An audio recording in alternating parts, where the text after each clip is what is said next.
Lesson 8, Alcohol. In this video, we're going to talk about alcohol and how you can enjoy alcohol and still make progress.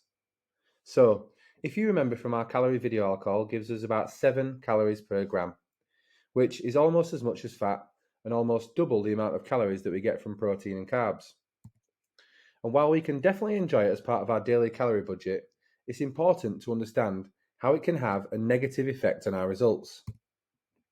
It can cause a reduction on NEAT, so our activity levels drop because you're hung over on the couch lying horizontal all day. Poor alcoholic choices can always end up being pretty calorific if you don't pick the right things. Being drunk often leads to a loss of willpower, so you can end up in a takeaway at the end of the night.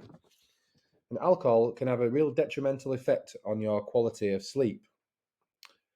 And then excessive consumption can actually lower testosterone, which is bad for muscle gains and muscle retention. But how can we enjoy alcohol without affecting our progress? The first thing to understand is that the calorie content of different drinks, because it does vary a lot. Clear spirits are generally your best option, especially if you mix it with a diet soft drink. We're big fans of gin, so a gin and slimline tonic or gin and diet lemonade is a solid option, and that actually equals less than 60 calories. Vodka and Diet Cokes are about 100 calories, and then you have stuff like whiskey and Diet Coke, and it's about the same. Beers like Corona start to creep up a little bit more. One bottle of Corona is about 150 calories. Then you've got sugary drinks like WKD and Smirnoff, and they're getting towards the 200 calorie mark. And after that, it's the pints of beer and glasses of wine, and they're close to 250 calories, sometimes even more. Once you understand the basic calorie content of the most common drinks, the next step is to be able to plan effectively for the weekend.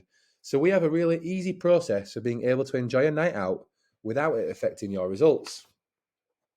Let's say to be in a calorie deficit, you need to eat 2,500 calories a day, and that's just over 17,000 calories a week. So if you have a night out coming up and you know you're going to go over your calorie target, you can simply drop 500 calories the day before. That means on your party day, you've got 3,000 calories to play with instead of 2,500. And that's called calorie borrowing. You could even go as far as having to lower calorie days and gives you 3,500 calories to play with on the party day. That would look like this. So you can see there on the party day, we consumed 3,500 calories, but we borrowed 500 calories from the day before and 500 calories from the day after.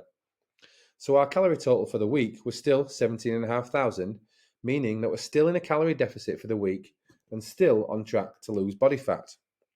Because 4 days where you eat 2,500 calories, plus 2 days where you eat 2,000 calories, and 1 day where you eat 3,500 calories, is still the same as eating 2,500 calories every day. Both of those equal 17,500 calories over the course of the week. So whatever way you do it, you've still hit your weekly calorie deficit, but you've also had that night out without worrying too much about what you eat and drink, and it doesn't ruin your fat loss progress. The last common question about alcohol is, how do we track it? So the simple answer is to put it in the app. If you search through MyFitnessPal, you can find the most common drinks and just track them as you would food. Then, when you want to deduct the calories you're going to have from alcohol, you need to do it from your carbohydrates and or fat totals for the day, not the protein. So you still want to hit your full protein targets for the day, but you might just reduce your carb intake or your fat intake to make some room for some calories from alcohol.